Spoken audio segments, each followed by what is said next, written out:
कि दास जो कह रहा है कि वही वेदों वाला ज्ञान श्रीमद् भगवत गीता में है, लेकिन इनमें इनकम्प्लीट नॉलेज है, कंप्लीट नहीं है, लेकिन गलत नहीं है।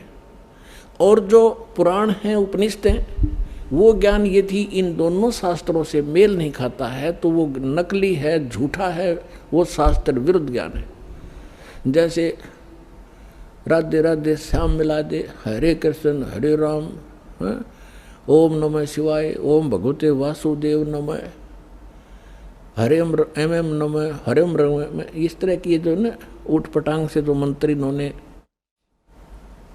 जाप करने के लिए हमें दे रखे हैं, ये शास्त्र विरुद्ध है।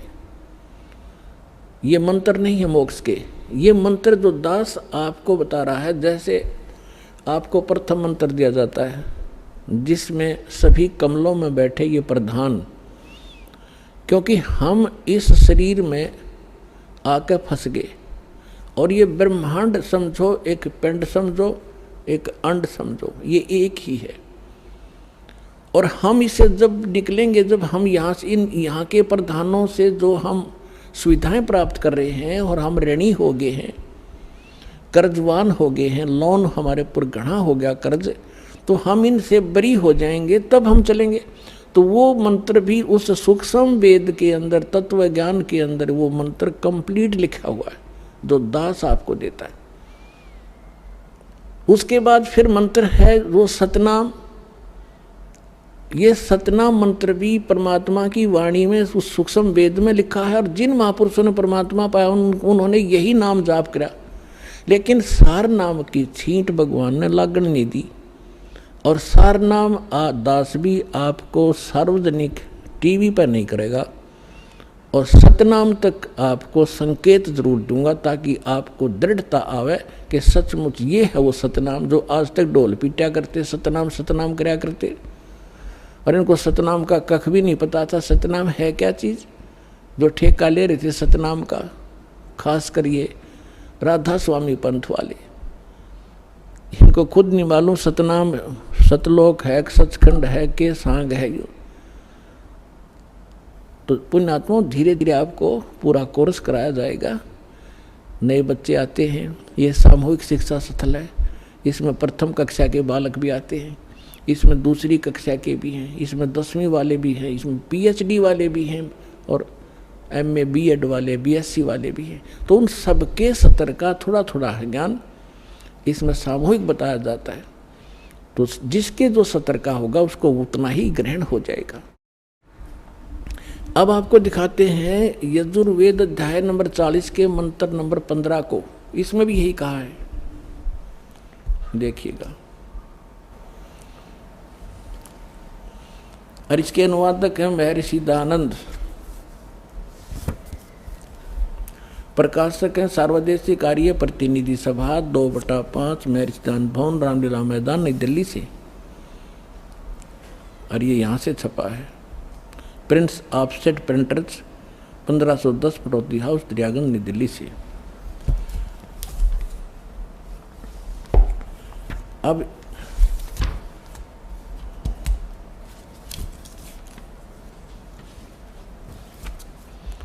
ये देखिएगा, यजुर्वेद भाषा भाष्यम 44वां अध्याय 40वां अध्याय, और यहाँ ये 15वां मंत्र है। इसमें क्या लिखा है कि वायु अनिलम अमृतम अथिदम भस्मांतम शरीरम ओम करतो समर किलबे समर करतुम समर। कितना सिंपल मंत्र है। और इस अनुवाद करता नाड़ी ने महर्षि दयानंद ने अड़ंगा कर रखा है। क्या लिखा है? करतो माने हे कर्म करने वाले जीव तू शरीर छोड़ते समय।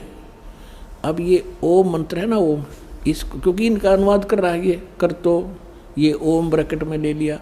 अब इसने आगे ये नहीं लिखा कि ओम नाम को स्मरण कर, क्योंकि ये खुद अज्ञानी था, अनुवाद भी अड़ंगा कर दिया। यहाँ लिखना था ओम ओम, जैसे श्रीमद् भगवत गीता के अनुवादकर्ताओं ने ओम को प्रणव लिखा है, ऐसे लिखना था यो, इस ओम का जाप कर। और इसने क्या कर दिया देखिए, बालक भी समझ ले इसको। इसने लिखा कि कर्तो माने हे कर्म करने वाले जीव, तू शरीर छूटते समय ओम इस नाम वाच्य ईश्वर को स्मरण कर, ना कि ओम को स्मरण नहीं कर। है ना अज्ञान इसका। यहां लिखना था इस ओम को स्मरण कर। किल्बे माने अपने सामर्थ्य के लिए परमात्मा और अपने रूप का स्मरण कर। कर्तव्य माने अपने किए स्मरण, अपने किए का स्मरण कर। इसका संस्कार वायु धनंजय, वायु अनिलम, कारण रूप वायु को, कारण रूप वायु अविनाशी कारण को धारण करता। इसके अनंतर यह शरीर नष्ट होने वाला, सुखादि का आश्रय शरीर अंत में भस्म होने वाला है। सातुदान ये कोई है सिर पैर इसका? है कोई अनुवाद इसका? इसका शर्म दर्द हो जाए अनुवाद न पढ़ के आदमी। क्या निष्कर्ष दिया इसने? इसका सीधा सा अर्थ है वायु अनिलम भस्मातम शरीरम, अथिदम भस्मांतम शरीरम। और ओम करतो समर, करतो माने काम करते करते ओम का सिमरण कर। और किल्बे माने कलबलाहट के साथ, विशेष कसक के साथ, विशेष तड़प के साथ भगवान का सिमरण कर इस नाम का। और कर्तुम माने अपना मूल उद्देश्य जानकर मनुष्य जीवन का काम ही भक्ति करना है। इस उद्देश्य को से परिचित होकर ओम नाम का जाप कर। और जब शरीर छोड़कर जाएगा, तेरा जो प्राण है, वायु माने प्राण जीव, तेरा जो जीव है, जब तू शरीर छूटेगा तेरा, उस समय इस ओम नाम के जाप से जितना अमृतो, जो परम गति तेरी होनी है, इस तक होएगी। और यही श्रीमद् भगवत गीता अध्याय नंबर 8 के श्लोक नंबर 13 में गीता ज्ञानदाता कहता, ओम इति एकाक्षरम ब्रह्म विवरण माम अनुसमरण यह प्रयाति तजन देहम सयाति परमाम गति। मुझ ब्रह्म का केवल एक ओम मंत्र है। अब इन दोनों सदग्रंथों से मिलकर इसका निष्कर्ष सही निकलेगा। और तीसरा परमात्मा वाला ज्ञान तो सारा अंधेरा हटावेगा, उसको हम बाद में छेड़ेंगे। तो पहले आप जिन सदग्रंथों पर आधारित हैं इन्हीं में प्रमाणित किया जाए, ताकि आपकी बुद्धि आगे कैच करने योग्य हो कि आगे भी जो बोलेगा दास सारी सच्ची होंगी। अब इन दोनों सदग्रंथों से, पवित्र वेद और पवित्र गीता से ये सिद्ध हो गया कि दोनों एक ही जैसा ज्ञान रखते हैं। अब इसमें थोड़ा सा 40वें अध्याय का 10वां मंत्र और दिखाता हूँ आपको। ये देखिएगा, ये 40वें अध्याय का और ये मंत्र है 10वां। इसमें क्या लिखा है? हे मनुष्य, जैसे धीराणाम मेधावी योगी विद्वानों से, धीराणाम माने तत्वदर्शी संतों से जो वचन सुनते हैं, ये वेद ज्ञानदाता कह रहा है, जैसे गीता में कह रहा हुआ जो का तुम। और वे जो लोग हमारे लिए विचक्षरे माने विस्तार पूर्व कहते हैं, जो वे लोग संभवात माने संयोग जन्य कार्यों से, असंभवात माने उत्पन्न नहीं होने वाले कारण से।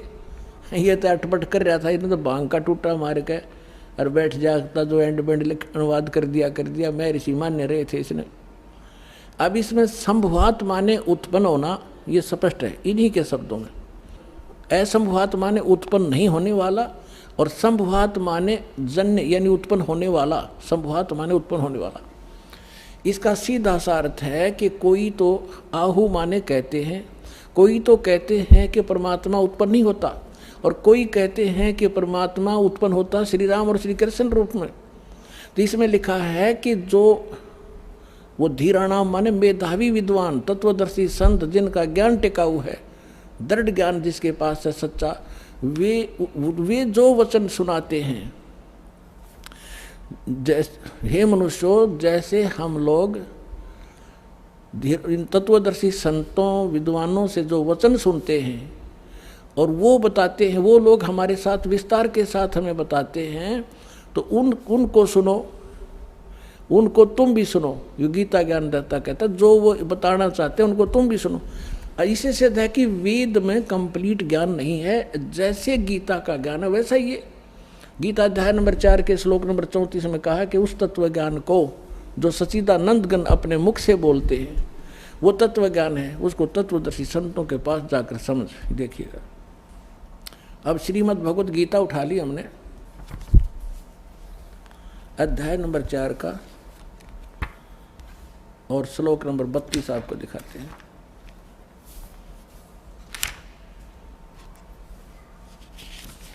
ये देखिएगा,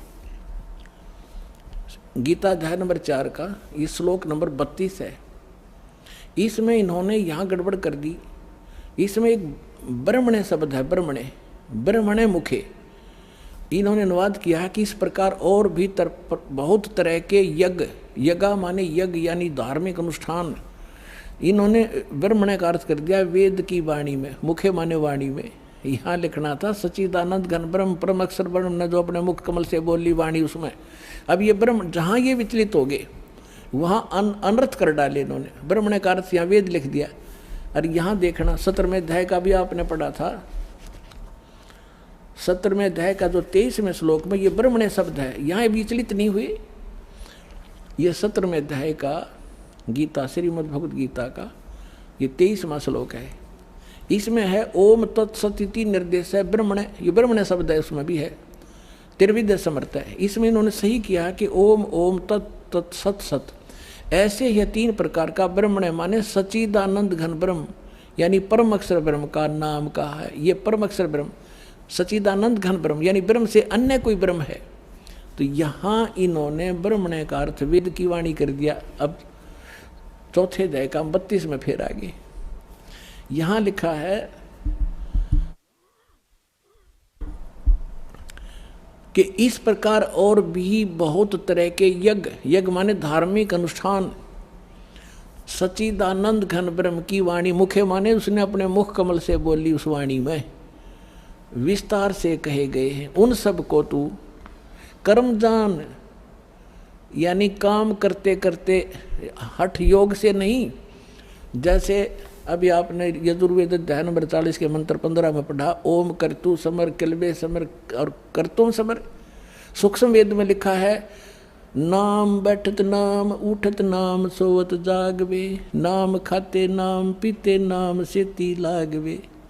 यानी काम करते करते सिमरण कर, चलते फिरते सिमरण कर, भगवान को भूलना मत, जब भी समय मिल उसी समय उसको याद कर। गीता अध्याय नंबर 8 के श्लोक नंबर 5 और 7 में गीता ज्ञानदाता भी कहता है कि अर्जुन यदि मेरी भक्ति करनी है तो युद्ध भी कर और मेरा सिमरण भी कर। यानी युद्ध से कठिन काम नहीं होता, उसमें भी सिमरण करना। और ये हठ योग और जंगल में जा बैठना, खड़े होकर तप करना, ये कहाँ से लाए? ये शास्त्र विरुद्ध साधना थी। अब इसमें क्या लिखा है कि वो जो ज्ञान है, जो सच्चिदानंद घन ब्रह्म अपने मुख कमल से जो वाणी बोलता है, कबीर वाणी, उसमें विस्तार से कही गई है, वो तत्व ज्ञान है। अब चौथे अध्याय के 34वें श्लोक में देखो, अब 34वें श्लोक में क्या कहा है कि जो ज्ञान, उस ज्ञान को जो सच्चिदानंद घन ब्रह्म अपने मुख से बोलते हैं, उस वाणी को, उस तत्व ज्ञान को, उस ज्ञान को तू तत्वदर्शी ज्ञानियों के पास जाकर समझ। यानी गीता में ज्ञान नहीं है वो, और उनको भली भांति दंडोत प्रणाम करने से, उनकी सेवा करने से, कपट छोड़कर सरलता पूर्वक प्रसन्न करने से वे परमात्म तत्व को भली भांति जानने वाले, यानी गीता ज्ञानदाता से अन्य कोई परमात्म तत्व है। परमात्म तत्व को भली भांति जानने वाले तत्वदर्शी संत, यानी तत्वदर्शी संत, तत्वदर्शी न, वो ज्ञानी महात्मा तुझे तत्व ज्ञान का उपदेश करेंगे। इति सिद्धम के गीता के अंदर वो तत्व ज्ञान नहीं है। और ये ओम नाम ब्रह्म का है। ओम के जाप से क्या उपलब्धि होती है, कौन सी परम गति होती है? अभी इसके साथ साथ ये भी निष्कर्ष निकालेंगे कि ब्रह्मा विष्णु ये महेश ये भगवान नहीं है, ये ईश नहीं है। हमारे सदग्रंथों में लिखा, देखिएगा, ये शिव महापुराण, इसमें संस्कृत भी साथ है, प्रथम भाग। ये कहाँ से छपा है? श्री शिव महापुराण, विद्यावृद्धि पंडित ज्वाला प्रसाद जी मिश्र कृत, हिंदी टीका सहित, खेमरा श्री कृष्णदास प्रकाशन, मुंबई। अब आपको थोड़ा वर्बली समझाता हूँ कि एक बार श्री ब्रह्मा जी विष्णु जी के पास चले गए और इन ऋषि महर्षियों ने जो साधनाएं की, हठ योग किए, समाधिस्थ हुए, ये काल भगवान जो इन ब्रह्मा विष्णु महेश का पिता है, इसने प्रतिज्ञा कर रखी है कि मैं अपने ओरिजिनल काल रूप में कभी किसी के समक्ष नहीं आऊँगा। तो ये क्या करता है, जो ये ऋषि लोग समाधि लगाया करते, हठयोगी ने सीख रखा था, डले डोन की आदत थी। तो किसी को ब्रह्मा जी के रूप में दर्शन दे देता, जो ब्रह्मा जी को ये आम ऋषि अपने पास ही देखा करते थे साकार में। किसी को विष्णु जी के रूप में दर्शन दे देता, किसी को शिव जी के रूप में, अपने पुत्रों के रूप में। तो जो साधक था वो ये कहने लग जाते, भाई ये ब्रह्मा जी खुद भगवान है, ये अपने को छुपाए बैठे हैं। इस बात से ब्रह्मा जी फूल गए, मैं प्रजापिता हूँ। और जिनको विष्णु जी के रूप में दर्शन दिए उसने, वो विष्णु जी के गुणगान करने लगे कि ये सर्वेश्वर है, महेश्वर है, सारी सृष्टि के रचने वाले यही है। इस बात से विष्णु जी को भ्रम हो गया कि मैं भगवान हूँ। और इसी तरह शंकर भगवान की सती थी जानो।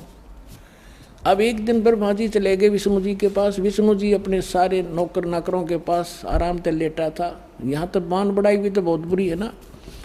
ब्रह्मा जी आए, जब ये खड़े नहीं हुए और न ही सत्कार किया, अक्कदे मेरी बेइज्जती हो जाए, विष्णु जी ने सोची। तो ब्रह्मा जी ने कहा कि मैं तेरा बाप आया हूं और तू मुझे देखकर आकड़ पाड़ा है। विष्णु जी बोला कि मैं तेरा बाप हूं, तो मेरी नाभि कमल से उत्पन्न हुआ है। ब्रह्मा जी कहने लगे कि नहीं, सारा संसार मेरे से उत्पन्न हुआ है और मैं सर्वेश्वर हूँ, सबका उत्पन्न करता हूँ। इस बात पर दोनों का झगड़ा हो गया। फिर ये काल ने इनके बीच में एक लिंग खड़ा कर दिया, तेजों में स्तंभ, बहुत लंबा चौड़ा। ये झगड़ा भूल गए, उसका और छोर खोजन लगे। ये पुराण में लिखा है, विष्णु पुराण। फिर वो खुद आ गया अपने पुत्र शिव जी का रूप बना के, और फिर लग गया इनको ज्ञान देने कि तुम भगवान नहीं हो, अपने आप को भगवान मान बैठे। ये देखिएगा, अब हम इस पुस्तक से आपको क्लियर करेंगे।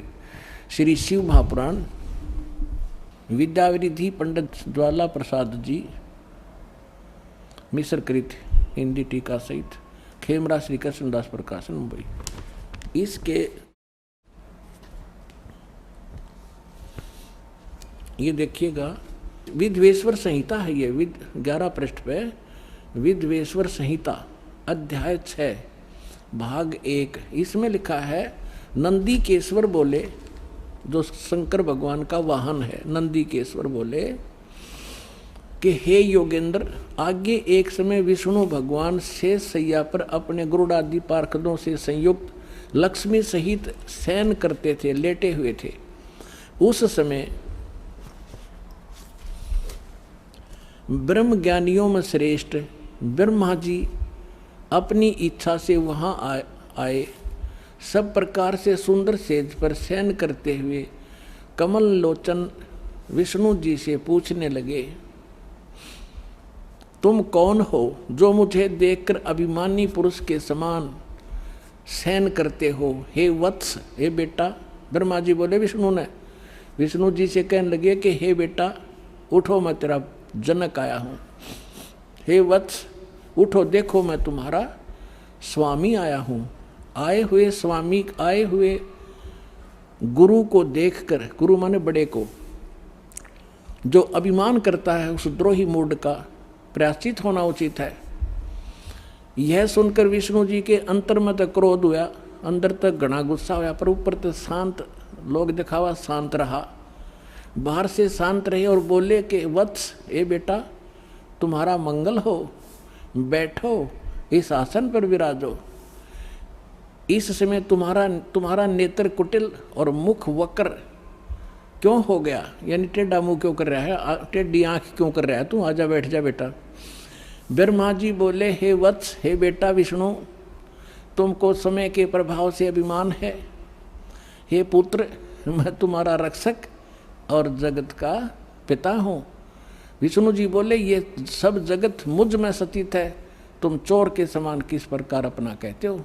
तुम मेरी नाभि कमल से उत्पन्न हुए हो, इससे मेरे पुत्र हो, मुझे पुत्र कहना व्यर्था है।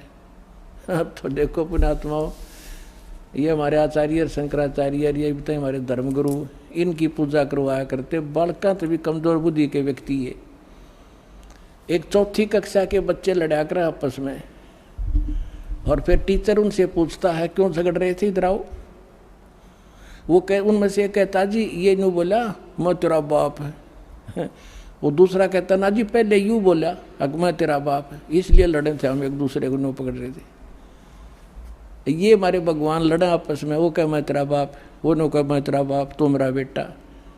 और फिर इनके बाप ना आके इनका छुटकारा करवाया। अब ये तो प्रसंग आगे ज़्यादा ना बताकर, क्योंकि विषय आज थोड़ा सा दूसरा है। अब ये क्या हुआ कि फिर वो काल आ गया इनका पिता इनके बीच में, और उसने आकर फिर इनको समझाया कि तुम भगवान नहीं हो।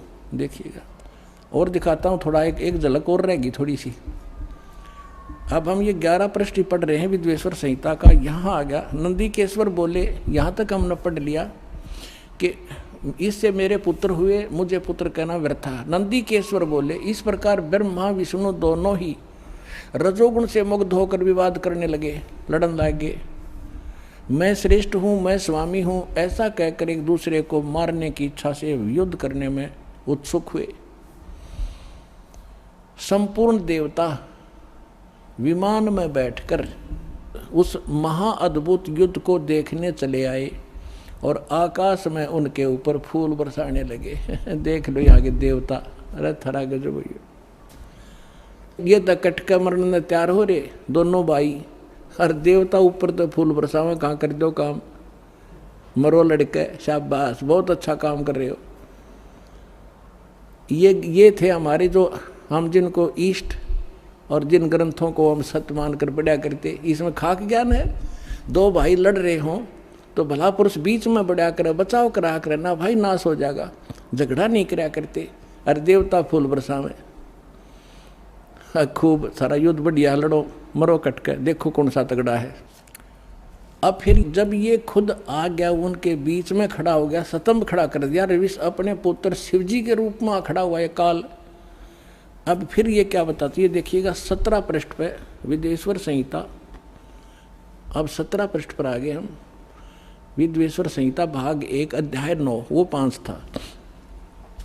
इसमें फिर यहीं से शुरू होता है कि नंदीकेश्वर फिर आगे बता रहे हैं। नंदीकेश्वर बोले इस प्रकार भगवान ने उन नम्र हुए ब्रह्मा और विष्णु पर अनुग्रह करके क्या बताया, उनसे आगे फिर जो सारी सेना से उठाए, आगे क्या बताया कि उस सब को अपनी शक्ति से जीवित करा। यहाँ लिखा है और उन दोनों की अज्ञानता, ब्रह्मा विष्णु महेश की अज्ञानता और वैर को दूर करने के अर्थ, यानी दूर करने के अर्थ उन दोनों से कहा, ब्रह्मा और विष्णु से कहा उस काल ने। वो भगवान जो आया था उसने क्या बताया कि मेरे सकल और निष्कल भेद से 2 रूप हैं, परंतु और ईश्वर नहीं। इस कारण से उनके 2 रूप नहीं हो सकते। पहला सतम रूप जो पिलर खड़ा कराया था, पीछे मूर्तिमान जो विष्णु के शिव के रूप में खड़ा हुआ, वो रूप धारण किया। तो इससे ब्रह्म रूप निष्कल है, वो निराकार है। और ईश्वर रूप सगुण, मैं शंकर रूप में तो सगुण हूँ, और वो सतम खड़ा कर दिया था, वो निष्कल था। अब क्या कहता, ये मेरे ये दोनों रूप सिद्ध हैं, दूसरे किसी के नहीं हो सकते। इस कारण से तुम दोनों को अथवा दूसरों को ईश्वरत्व की प्राप्ति नहीं हो सकती। तुमने जो अज्ञानता से अपने को ईश माना, अपने आप को भगवान मान लिया, मैं भगवान हूँ, यह बड़ा ही अद्भुत हुआ। उसे दूर करने को ही मैं रण स्थान में आया। अब तुम अपना अभिमान त्याग कर मुझ ईश्वर में अपनी बुद्धि लगाओ। मेरे प्रसाद से लोक में सब अर्थ प्रकाश करते हैं। एक तो ये सिद्ध हो गया कि ब्रह्मा विष्णु और शिव जी ये भगवान नहीं है। या अब तक तो ब्रह्मा और विष्णु के बारे में इसने कहा है कि तुम ईश नहीं हो, तुम भगवान नहीं हो, तुमने अपने आप को गलती से अपने आप को भगवान मान लिया। आगे देखो, मैं ही परब्रह्म हूँ और मेरा ही अकल और अकल रूप है। ब्रह्म होने से मैं ईश्वर हूँ, अनुग्रह आदि का मेरा कर्तव्य है। यहाँ फिर बताया है, और जगत के वर्धक होने से मैं ब्रह्मा हूँ, हे ब्रह्म केशव, समतव और व्यापक होने से मैं आत्मा हूँ, मैं इस सब का ईश हूँ, मैं सब का ईश हूँ, ये सब मेरा है और तुम भगवान नहीं हो। तुमने जो अज्ञानता से अपने को ईश माना, ये बड़ा ही अद्भुत हुआ। इसके दूर करने के अर्थ करने को ही मैं रण स्थान में आया। अब यहाँ कह रहा है कि मैं इस सब का ईश्वर हूँ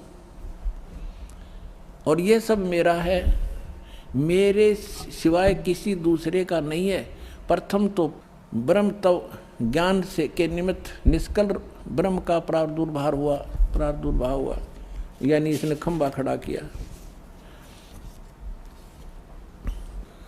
फिर इसमें मैं ज्ञात स्वरूप हूँ और पीछे प्रगट दर्शन देने के निमित्त साक्षात ईश्वर तत्क्षण में सगुण रूप हुआ हूँ। अब मैं तेरे सामने खड़ा हूँ। अब यहाँ देखिए पुण्यात्मा, अब ये इनको समझा रहा है ब्रह्मा विष्णु महेश। ब्रह्मा और विष्णु फिर इससे प्रश्न करते हैं, ज्ञान सुने हैं, फिर ये क्या बतावे है। देखना ये क्या कहता है ब्रह्मा और विष्णु को, हे पुत्रो, यह कृत आपने तप से प्राप्त किए हैं। ब्रह्मा और विष्णु ने जो कृत यानी जो पोस्ट प्राप्त की है, ब्रह्मा की पदवी, विष्णु शिव की पदवी, तुमने तपस्या करी और फिर मन खुश हो गया, तुम्हें ब्रह्मा के पद पर बना बैठा दिया, इसको विष्णु पद बना दे दिया। ये देखिए, हे पुत्रो, यह कृत यानी जैसे उत्पत्ति और सतीथि का, ये कृत आपने तब से प्राप्त किए हैं जो कि सृष्टि, उत्पत्ति और पालन कहता है, सो मैंने प्रसन्न होकर तुम्हें दिए हैं। इसी प्रकार दूसरे दो कृत रुद्र और महेश्वर को प्रदान किए हैं। अब दो तो ये ब्रह्मा विष्णु महेश, ब्रह्मा और विष्णु हो गए दो पुत्र, और दो ये बता दिया रुद्र और महेश, इनको भी कहते, ये भी चार हो गए। और बोलनी आयु 5 माह है। अब दास ये सिद्ध करना चाहता था कि ये जो ब्रह्मा विष्णु महेश का जो पिता है, ये कहता है तुम भगवान नहीं हो, मैं भगवान हूं। और सूक्ष्म वेद में ये कहा है, ये मुल्ला माया मग में बैठी हंसा चुन चुन खाई, ये ज्योत स्वरूपी कहे निरंजन में ही करता भाई।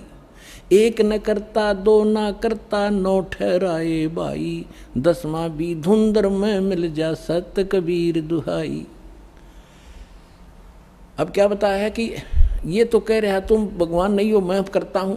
और सूक्ष्म वेद में कहा है कि निरंजन निश्चय भया, उसको करता मत जान, वो मालिक नहीं है। लेकिन इन में यूं अपने आप को ये भगवान सिद्ध करा और कह रहा कि तुम भगवान नहीं हो। हम तो इस ब्रह्म नबी छोड़ विष्णु और शंकर को भगवान मान रहे थे, और ये इनको रिजेक्ट करा। हमारे पुराण ही बता रहे हैं कि ये भगवान नहीं है।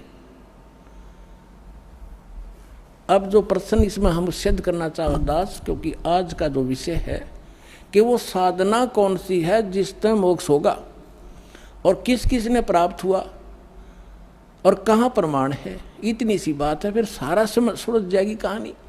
तो अब जो दास सिद्ध कर रहा है कि हमारे आज तक के जितने एथेंटिक सदग्रंथ हैं, और उन्हीं में से कुछ अंश इन्होंने अपना अनुभव पुराणों में लिखा है, तो पुराण भी साथ लेंगे हम कि उन पुराणों में भी हमारे सदग्रंथों का विवरण है और उसमें भी वर्णित है, तो उससे भी सहयोग मिलेगा अपने को। इसमें क्या सहयोग मिला कि एक तो ब्रह्मा विष्णु महेश भगवान नहीं, इनका पिता इनसे 5वां न्यारा है, और ये परमात्मा नहीं है, ये भगवान नहीं है, ये मालिक नहीं है। फिर ये ओ मंत्र है किसका, ये देखिएगा। यहाँ अब हम आगे 19 पृष्ठ पे विद्वेश्वर संहिता शिव महापुराण और विद्वेश्वर संहिता भाग 1 अध्याय 10 में आगे हम यहाँ से शुरू करते हैं। इस कारण उस ज्ञान की सिद्धि के निमित्त ओंकार नामक मंत्र जप करो। ब्रह्मा विष्णु महेश को कह रहा है कि तुम ये ओम नाम का जाप करो, यह अभिमान दूर करने वाला है। और सोई निज मंत्र उपदेश करते हैं, यह ओंकार मेरे मुख से उत्पन्न होने से, ये काल कह रहा है ब्रह्म, मेरे मुख से उत्पन्न होने से मेरे ही स्वरूप का बोधक है, रूप का बोधक है, और ये महामंगल करने वाला है। यह वाचक है, मैं वाच्य हूँ। यह मंत्र मेरा आत्मा है, इसके स्मरण से मेरा स्मरण होता है। ब्रह्मा विष्णु महेश का पिता है ये ब्रह्म, मेरा स्मरण होता है। ओम, ओम का उत्तर की ओर के मुख से अकार उत्पन्न हुआ, पश्चिम के मुख से उकार, दक्षिण के मुख से मकार और पूर्व के मुख से बिंदु और मध्य के मुख से नाद उत्पन्न हुआ। इस प्रकार 5 प्रकार से यह निर्गत हुआ। वह सब एक होकर ओम ऐसा एक अक्षर हो जाता है। अब हम आते हैं श्रीमद् भगवद गीता अध्याय नंबर 8 के श्लोक नंबर 13 पे। उसमें लिखा है कि ओम इति एकाक्षरम ब्रह्म व्यवहारण माम अनुसमरण ये परियाति तजन देहम सयाति परमाम गतिम। मुझ ब्रह्म का एक केवल ओम अक्षर है, इति नथिंग एल्स ओनली। और अंतिम सांस तक सिमरण करता शरीर छोड़कर जाता, वो परम गति को प्राप्त होता। कौन सी? इस ओम से मिलने वाली परम गति। अब यहाँ सिद्ध हो गया कि ये खुद कहता है कि इन सब से मिलकर अकार उकार मकार बिंदु से मिलकर ये एक ओम अक्षर हो गया, सिद्ध हुआ। और ये गीता में लिखा कि ओम इति एक अक्षरम, ये ओम एक अक्षर माम ब्रह्म मुझ ब्रह्म का है। और ये खुद कहता है मेरा ये मंत्र है और मेरे ही बोधक है, मेरा ही जाप करने का है। और पुण्यात्माओं जो ये हमें मूर्ख बनाते हैं, ओम नमः शिवाय कहते ये 5 अक्षरों का बन गया। इसमें कहीं भी मूल संस्कृत में ये ओम नमः शिवाय इस पुराण में भी नहीं लिखा, और ना यहाँ अनुवादकर्ता ने अनुवाद किया है इस पुराण में। गीता प्रेस गोरखपुर से अनुवादित एक सचित्र मोटा टाइप से पुराण में अनुवादकर्ता ने अलग राइटिंग में लिखा है ओम नमः शिवाय यू है 5 मंत्र का। और इसमें स्पष्ट लिखा है अकार मकार उकार बिंदु और नाद से मिलकर ये 500 से अब से एक होकर ओंकार मंत्र हुआ है। और ये अड़ा दिया वहाँ पर ओम नमः शिवाय बढ़ा दिया इसका, इसमें कोई ओम नमः शिवाय नहीं है। क्योंकि श्रीमद् भगवद गीता में और वेदों में जो मंत्र है वो शास्त्र अनुकूल साधना है, उसके अतिरिक्त कोई बनाता वो सच साधना नहीं है। अब ये प्रश्न हो गया कि ब्रह्म का ओम नाम जाप है इस गीता ज्ञानदाता का, वेद ज्ञानदाता का, और ये ब्रह्मा विष्णु महेश का पिता है। ये है कौन? ये खुद कहता मैं ब्रह्म हूं। अब इसका निष्कर्ष श्री देवी भागवत करेगी। एक समय राजा हिमालय को स्वयं ये देवी परमात्मा के बारे में ज्ञान प्रचार कर रही थी, तो उसने क्या बताया है कि दुर्गा कितना नॉलेज रखती है। वो कहती है केवल एक ब्रह्म है, ब्रह्म की पूजा करो, और ओम उसका मंत्र है। ओम के जाप से ब्रह्म लोक प्राप्ति कर जाओगे, तुम्हारा कल्याण हो। अब देखो श्रीमद् देवी भागवत सचित्र मोटा टाइप गीता प्रेस गोरखपुर से प्रकाशित है।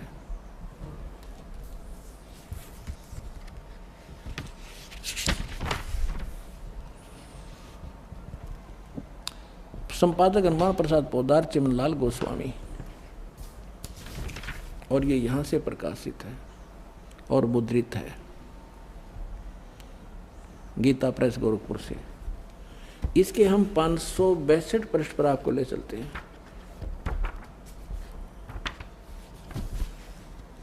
ये देखिएगा, ये 7वां स्कंद है, 7वां स्कंद संक्षिप्त देवी भागवत 562 पृष्ठ पे है। देवी के द्वारा हिमालय को ज्ञानोपदेश, ब्रह्म स्वरूप का वर्णन। श्री देवी जी कहने लगी पर्वतराज, ये पहले तो अपने बारे में कहती है, फिर कहती है नहीं, यदि तुम्हें पूर्ण मोक्ष चाहिए तो यहाँ बताती है उस ब्रह्म का क्या स्वरूप है, यह बतलाया जाता है जो प्रकाश रूप सबके अत्यंत समीप में स्थित, हृदय रूप गुहा में स्थित होने के कारण गुहाचर नाम से प्रसिद्ध है, महान पद अर्थात परम प्राप्य है। अब यहां थोड़ा सा लेंगे, वह परम सत्य और अमृत अविनाशी तत्व है सौम्य। उस वेदने योग्य लक्ष्य का तुम वेदन करो, मन लगाकर उसमें तन में हो जाओ। सौम्य उपनिषद में कथित महान अस्त्र धनुष लेकर उस पर उपासना द्वारा तीक्ष्ण किया हुआ बाण संधान करो और फिर भावनागुप्त चित्त के द्वारा उस बाण को खींचकर उस अक्षर रूप ब्रह्म को ही लक्ष्य बनाकर वेधन करो। प्रणव ओम धनुष है, जीवात्मा बाण है और ब्रह्म को उसका लक्ष्य कहा जाता है। अब यहाँ कहा उस एकमात्र परमात्मा को जाने। देवी अपनी पूजा भी मना करती है, मेरी भी नहीं करनी, केवल एकमात्र परमात्मा को ही जाने, दूसरी और सब बातों को छोड़ दे। यही अमृत रूप परमात्मा के पास पहुंचाने वाला पुल है। संसार समुद्र से पार होकर अमृत स्वरूप परमात्मा को प्राप्त कराने का यह सुलभ साधन है। आगे इस आत्मा का ओम के जप के साथ ध्यान करो। इससे अज्ञान में अंधकार से सर्वथा परे और संसार समुद्र से उस पार जो ब्रह्म है उसको पा जाओगे, तुम्हारा कल्याण हो। ओम नाम का जाप करो और ब्रह्म की प्राप्ति हो जाएगी। वो ब्रह्म रहता कहाँ है? वह यह सबका आत्मा ब्रह्म ब्रह्मलोक रूप दिव्य आकाश में स्थित है। वो ब्रह्मलोक में रहता है। अब इससे क्या सिद्ध हुआ कि ओम नाम ब्रह्म का है, काल का है, ज्योत स्वरूपी निरंजन कहा संतों ने इसको, काल कहा। गीता अध्याय नंबर 11 के श्लोक 32 में स्वयं कहता मैं काल हूं अर्जुन और सबका नाश करने के लिए अप्रवृत्त हुआ हूं। हमारी तो बुद्धि पर पत्थर पड़ रहे थे, हम काल की पूजा कर रहे थे। अब ओम नाम के जाप से कहाँ गए? ब्रह्मलोक में। देवी पुराण में स्पष्ट कर दिया। ये सही ज्ञान है, वेदों वाला ज्ञान है ये। अब ब्रह्मलोक में गए हुए प्राणी भी पुनरावृत्ति में उनकी जन्म मृत्यु होती है। देखिएगा अब श्रीमद् भगवद गीता हम आपको दिखाएंगे।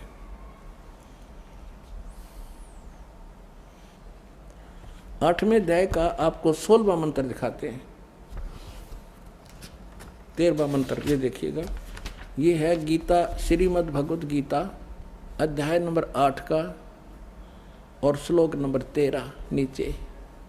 इसमें ये गीता ज्ञानदाता ब्रह्म ही है, ब्रह्मा विष्णु महेश का पिता है ये। ओम इति एकाक्षरम ब्रह्म विहरण माम अनुस्मरण ये परियाति तजन देहम सयाति परमाम गतिम। मुझ ब्रह्म का ये है, माम ब्रह्म मुझ ब्रह्म का। ओम इति एकाक्षरम केवल ये एक ओम अक्षर है ये है, और उच्चारण करके सिमरण करता हुआ ये परियाति तजन देहम जो शरीर छोड़कर जाता है सयाति परमाम गतिम। ओम से मिलने वाली परम गति, इस ओम से मिलने वाली परम गति प्राप्त होती है। क्या होती है? ये सिद्ध हो गया कि ब्रह्म को प्राप्त हो गया, वो ब्रह्म लोक में रहता है, यानी ब्रह्म लोक प्राप्ति। गीता अध्याय नंबर 8 के श्लोक 16 में क्या कहा है? 8 के 16 में कहा कि अर्जुन ब्रह्मलोक पर्यंत, ब्रह्मलोक तक सभी लोग पुनरावृत्ति में हैं। यहाँ देखो पुनरावृत्ति का इन्होंने यहाँ आगे विवरण दिया है। पुनरावृत्ति माने जिनको प्राप्त होकर पीछे संसार में आना पड़े, ऐसे पुनरावृत्ति कहते हैं। अब इन्होंने यहाँ अड़ंगा डाला है कि परंतु हे कुंती पुत्र, अनुवाद गलत किया है, मुझको प्राप्त होकर पुनर्जन्म नहीं होता। अब गीता ज्ञान दाता ब्रह्म है, और गीता ज्ञान दाता दूसरे अध्याय के 12वें श्लोक में कहता है कि अर्जुन ये ना सोच कि हम अभी पैदा हुए हैं तो पहले भी थे और आगे भी रहेंगे। ये देखो अध्याय नंबर 2 का और श्लोक नंबर आपको 12 दिखाते हैं। ये 12 इसमें कहा कि न तो ऐसा है कि मैं किसी काल में नहीं था, अथवा तू नहीं था, अथवा ये राजा लोग नहीं थे, और नहीं ऐसा है कि इसे आगे हम सब ना रहेंगे। अब देखे चौथे अध्याय के 5 और 9 में ये खुद कहता अर्जुन तेरे और मेरे बहुत जन्म हो चुके, तू नहीं जानता मैं जानता हूं।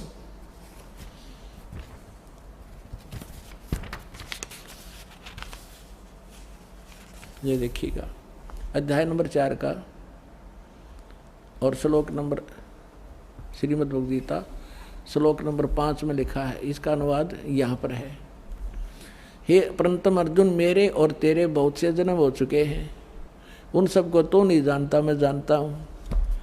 और 9 में कहा है कि मेरे जन्म मेरे जन्म और कर्म दिव्य हैं, अलौकिक हैं। यानी जन्म मृत्यु तो है ही। और 10वें अध्याय के दूसरे श्लोक में खुद कहता है कि मेरी उत्पत्ति को, ये खुद कहता है 10वें अध्याय के दूसरे श्लोक में कि मेरी उत्पत्ति को, अर्थात इसकी उत्पत्ति तो हुई है, ये देवता लोग नहीं जानते।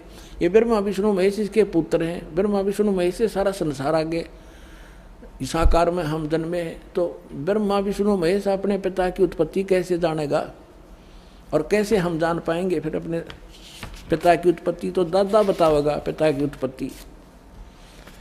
तो उस दादा ने आगे बता रखी बाबा ने, कबीर भगवान ने, जो सबका जनक है, इन सब की उत्पत्ति बता रखी है। ये देखिएगा अध्याय नंबर 10 का श्लोक नंबर 2। अध्याय नंबर 10 और श्लोक नंबर 2, इसमें कहा कि मेरी उत्पत्ति को, मेरे प्रभाव मन उत्पत्ति को, आगे कुछ भी कहें, न देवता लोग जानते हैं न महर्षि जन जानते, क्योंकि मैं सब प्रकार से देवताओं का और महर्षियों का आदि कारण हूँ। ये मेरे से जन्मे हैं, ये देवता और ये महर्षि, ये सभी मुझ से उत्पन्न हुए, ये इनका पिता है। अब इससे सिद्ध हो गया कि इसकी जन्म मृत्यु तो होती ही है, जन्म तो है ही। और ये खुद कहता है मेरे तेरे बहुत से जन्म हो चुके। और यहाँ जो अनुवाद इन्होंने किया 8वें अध्याय के 16वें श्लोक में कि ब्रह्मलोक पर्यंत सभी पुनरावृत्ति में है, परंतु मुझे प्राप्त होकर फिर पुनर्जन्म नहीं होता, ये कोई तुक बना? ये खुद ब्रह्मलोक में रहता है, ब्रह्मलोक में गए हुए प्राणी जन्म मृत्यु मारे हैं, स्पष्ट हो रहा है। इसका अर्थ ये है कि अर्जुन, जो ये नहीं जानते कि मुझे प्राप्त का भी पुनर्जन्म होता है, वो मूर्ख ब्रह्मलोक की साधना करते हैं और ब्रह्मलोक में गए हुए प्राणी भी फिर पुनरावृत्ति में होते हैं। इसका अर्थ ये बना है, इन्होंने गलत अनुवाद कर रखे।